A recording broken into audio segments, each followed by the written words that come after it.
नमस्कार, जय हिंद आप सभी को। इस वीडियो में हम राजस्थान फोर्थ ग्रेड भर्ती परीक्षा जो 2025 में हुई है, उसमें एक पद वर्गीकरण को लेकर विवाद चल रहा है और धीरे धीरे माहौल गर्म हो रहा है पद वर्गीकरण को लेकर। तो ये पूरा का पूरा विवाद क्या है, उसके क्या दाव पेच है, ये मामला कितना सीरियस है। देखिए, हालांकि मेरा ये मानना है कि ये भर्ती जितनी जल्दी सही हो सके, जितनी जल्दी निकल सके, क्लियर हो सके, रिजल्ट आए, डीवी हो और नियुक्ति मिले, उतना अच्छा है। क्योंकि 53,749 पदों पे ये भर्ती निकली है और इतने लोगों का फ्यूचर बनेगा। और यदि पद बढ़ते हैं तो इससे और ज़्यादा लोगों को फायदा मिलने वाला है। तो हम चाहते हैं जल्दी से ये भर्ती जो है कंप्लीट हो और रिजल्ट निकले और नियुक्ति मिले। लेकिन जो विवाद है, जो वस्तु स्थिति है, वो तो हमें समझनी ही पड़ेगी। तो जो विवाद है, उस विवाद का जड़ क्या है, इसको हम देखेंगे। इस वीडियो को हम बेसिकली 3 पार्ट में देखेंगे। पहला पार्ट होगा कि पूरी विवाद क्या है पद वर्गीकरण को लेके। दूसरा, जो एग्जाम कंडक्टिंग एजेंसी है, जो आरएसएसबी है, उसका क्या कहना है इस मुद्दे पे, इस विवाद पे। और तीसरा जो है कि इसका सॉल्यूशन क्या है, इसका हल क्या है, ये भी हम इस वीडियो में चर्चा करेंगे। लेकिन सबसे पहले, यदि चैनल पे नए हैं आप तो इसको सब्सक्राइब कर दें, लाइक कर दें और साथ ही साथ हमारा टेलीग्राम चैनल भी ज्वाइन करके रखें। क्योंकि राजस्थान की तमाम वैकेंसीज के रिगार्डिंग, तमाम अपडेट के रिगार्डिंग आपको पहले सूचना यहाँ पे टेलीग्राम के माध्यम से मिलती है, यूट्यूब के माध्यम से मिलती है। टेलीग्राम चैनल का लिंक वीडियो के नीचे डिस्क्रिप्शन में लिखा हुआ है, लिंक दिया हुआ है, आप उसको ज्वाइन कर सकते हैं दीक्षांत एकेडमी बीकानेर से। जो विवाद चल रहा है वो विवाद एमबीसी, खास करके अभी तो एमबीसी का मुद्दा उठा है, लेकिन इसके साथ साथ ओबीसी, एससी, एसटी का भी मुद्दा इसमें जुड़ा हुआ है। ये सारी बातें हम करेंगे, लेकिन कुछ नियम आपको जानने बहुत जरूरी हैं। इस विवाद को समझने के लिए सबसे पहले आप देखें कि इसमें राजस्थान सिविल सेवा भूतपूर्व सैनिकों का नियम 1988 के प्रावधानों के अनुसार भूतपूर्व सैनिकों के लिए, ये इंपॉर्टेंट है, भूतपूर्व सैनिकों के लिए 12.5% पद आरक्षित है।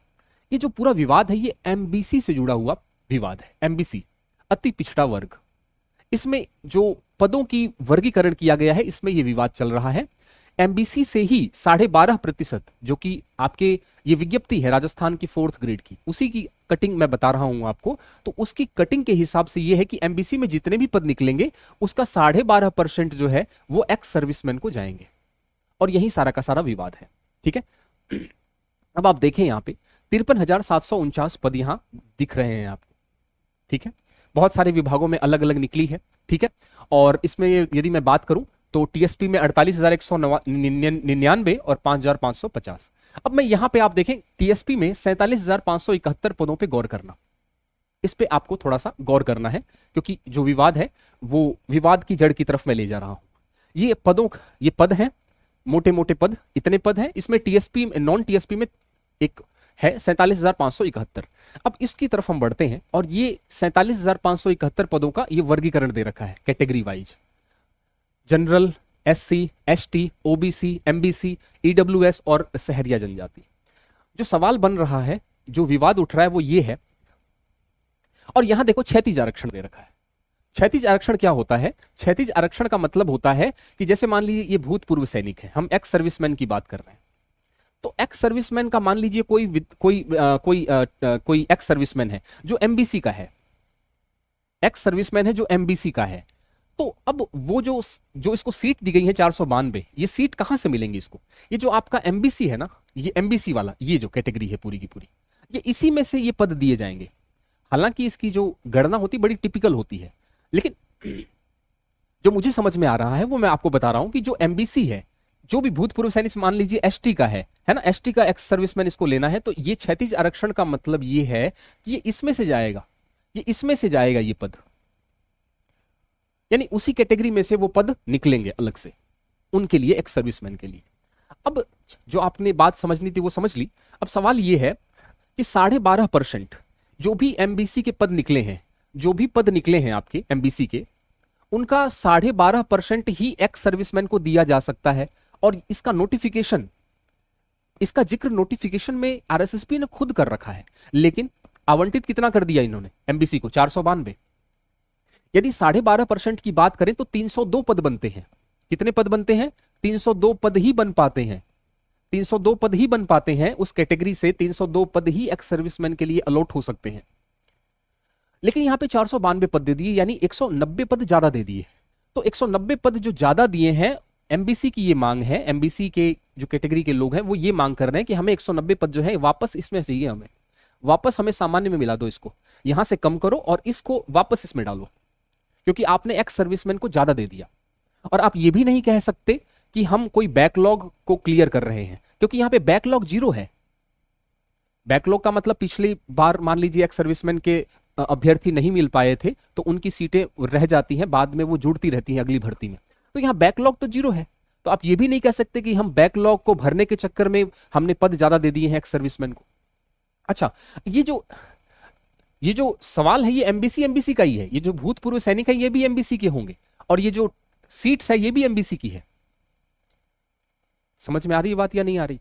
क्लियर है बात? तो यहां पे इन्होंने 190 पद ज्यादा दे दिए हैं, कैलकुलेशन में दिक्कत हो गई है, गड़बड़ी हो गई है। ये एमबीसी के विद्यार्थियों का या लोगों का कहना है, ये मांग है और यही विवाद की जड़ है। इसके अलावा कुछ विवाद और भी हैं।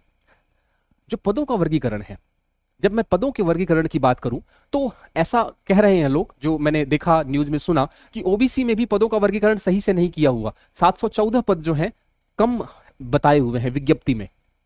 भाई इस पद के बारे में हम बात ही नहीं कर रहे, ये तो चलो ठीक है मान लिया, लेकिन जो बांटा है ना इसको, ये बांटना गलत किया है इन्होंने। तो ओबीसी में 714 पद जो है वो कम वर्गीकृत किया है, एससी में 600 प्लस पद या 600 के आसपास, या मैं बात करूं तो 690 के आसपास जो पद है, 621 पदों के आसपास ये कमी बताई जा रही है। और एसटी में जो कि 12% आरक्षण होता है, नॉन टीएसपी की बता रहा हूं ये सारी की सारी नॉन टीएसपी, तो यहां पे आपके लगभग 48 के आसपास पोस्ट जो है वो कम दिखाई गई हैं विज्ञप्ति में, जो संशोधित विज्ञप्ति आई थी उसमें ये आपके कम है, और यही विवाद की जड़ है। अभी फिलहाल तो एमबीसी का ही मामला चल रहा है, एमबीसी के लोग जो है इस मुद्दे को जोर शोर से उठा रहे हैं। तो बेसिकली ये जो मैटर है ये कैलकुलेशन का है। अब मैं एसएसबी बोर्ड क्या कह रहा है इस बारे में ये बता देता हूं। कैलकुलेशन काफी टफ होती है इनकी पदों की गणना की, लेकिन जो मुझे समझ में आ रहा है मैं बता रहा हूं आपको, और ये बात आपको मिलेगी। यही यही यही मुद्दा है। आरएसएसबी देखिए, आरएसएसबी ये कह रहा है कि भाई साहब ऐसा है, आरएसएसबी जो आलोक राज जी हैं वो ये कह रहे हैं कि हमारी इसमें कोई गलती नहीं है। एक्चुअली हमें जो हमें सूचना भेजी है वो नोडल विभाग ने भेजी है।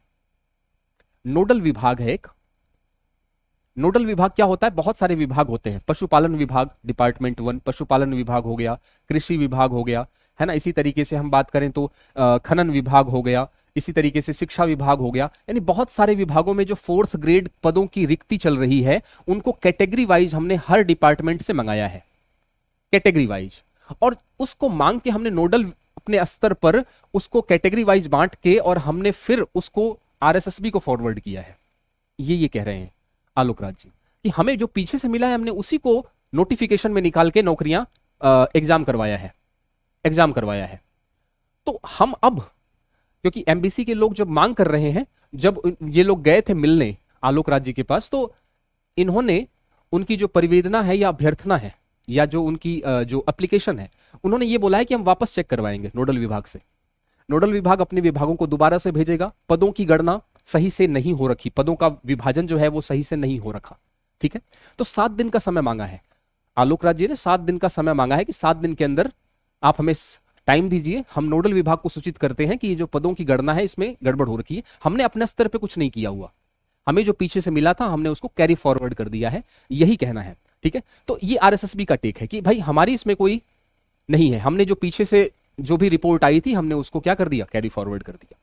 अब सवाल यह है कि इसका इलाज क्या है। इसका उपचार बहुत सिंपल है। देखिए 15 जनवरी को इसका रिजल्ट निकलने वाला है। जब 15 जनवरी 2026 को इसका रिजल्ट निकलेगा तो इससे पहले ही सब कुछ होना है। पदों की वृद्धि भी होनी है, पदों की वृद्धि के बारे में फैसला भी होना है। लोग कह रहे हैं कि 70,000 पद वृद्धि करनी है। मेरा यह कहना है कि 53,000 से जरूरी नहीं है कि 70,000 हो सकता है 60 हो, लेकिन पद तो वृद्धि होगी। भले ही 5 हो, 6 हो, 10 हो, लेकिन 20 मुश्किल लग रहा है मुझे। 70 के तक होना बड़ा मुश्किल है। हाँ, ये 60 के तक हो सकता है। तो पद वृद्धि भी का फैसला भी आपको 15 जनवरी से पहले पहले करना है। उसके बाद जो पदों की गणना है, पद जो आपका पदों का जो बंटवारा है, इसको भी आपको सही करना है। इसमें कोई समस्या नहीं है। ये सारा गणित गुणा भाग का सारा खेल है, ठीक है। विभाग अपने स्तर पे कर सकते हैं, क्योंकि पदों की यदि पद नहीं भी बढ़ते हैं तो 53,749 पदों को बांटो तो सही, यही मांग है और कोई मांग नहीं है। तो ये कोई बड़ा मुद्दा है नहीं, ठीक है। तो आरएसएसबी चाहे तो निश्चित रूप से, और डिपार्टमेंट चाहे खास करके नोडल विभाग अपने विभागों से संपर्क करे तो गुणा भाग जो भी जो पदों का वर्गीकरण है वो सही कर सकता है। इसमें ये कोई बड़ी चीज नहीं है। पदों की बढ़ोतरी होती तब वित्त विभाग के पास सरकार का मुंह देखना पड़ता। लेकिन यहां पे मैं बात करूं तो टोटल पद, और उनको ये पद तो फिक्स है, इसको बस बांटना है, ये कोई बड़ी चीज नहीं है। ठीक है, तो टेंशन नहीं लेनी है अपने को। और हम यही चाहते हैं जल्दी से जल्दी, क्योंकि छोटी चीज है ये, और जल्दी से जल्दी इसका फैसला हो जाए ताकि ये भर्ती जो है बिना किसी बाधा के, बिना किसी परेशानी के पूरी कंप्लीट हो जाए। लेकिन मैं ये कहना चाहता हूं कि आप लोग तैयारी आगे करते रहें।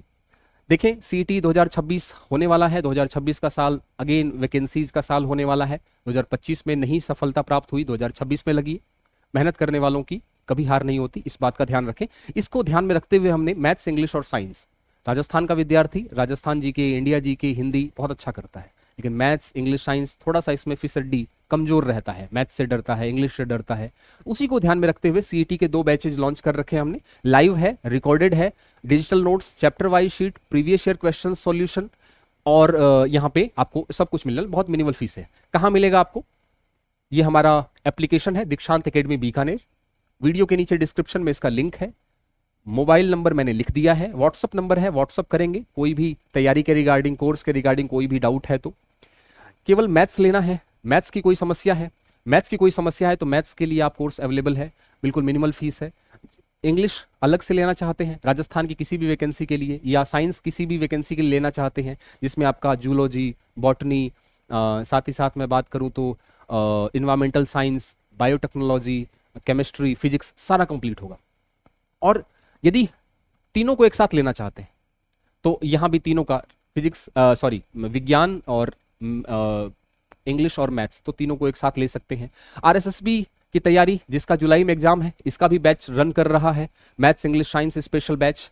ठीक है, और टेस्ट सीरीज भी हैं बहुत सारी हमारी, मैथ्स की है, साइंस मैथ्स की हो गई, साथ साथ कंप्यूटर की हो गई, या फिर राजस्थान जीके की हो गई। टॉपिक वाइज है, कोई भी कॉन्सेप्ट है उसको सीखा तो उस पे रिलेटेड 1 से ज़्यादा क्वेश्चंस हैं। तो ये सारा आपको मिलने वाला है एप्लीकेशन पे। मुझे लगता है आपको ये विवाद समझ में आ गया है। ये विवाद ज़्यादा कुछ बड़ा नहीं है, और उम्मीद ऐसी करते हैं कि जल्दी से जल्दी विभाग अपने स्तर पे समन्वय स्थापित करके, क्योंकि सरकार तक ये मुद्दा नहीं है, ये मुद्दा वित्त विभाग का नहीं है कि नए पद सृजित करने हैं। ठीक है, और पद बढ़ोतरी की भी बात मैंने आपको बताई कि 70 यदि नहीं बढ़ता है तो निश्चित रूप से कुछ पद तो बढ़ने वाले हैं। पद वृद्धि को लेकर भी लंबे समय से मांग चल रही है, ट्विटर पे लोग पत्र लिख रहे हैं, ज्ञापन दे रहे हैं, तो ये सारी चीजें चल रही हैं। तो मिलते हैं अगली वीडियो में किसी नई इन्फॉर्मेशन के साथ। और वीडियो कैसा लगा, क्या समझ में आया, कोई डाउट है तो आप कमेंट सेक्शन में आप अपनी बात रखेंगे। चैनल पे नए हैं तो इसको सब्सक्राइब कर दें, टेलीग्राम चैनल ज्वाइन करके रखें ताकि कोई भी लेटेस्ट अपडेट आती है तो आप तक पहुंचे। थैंक यू सो मच, अगली वीडियो में मिलते हैं।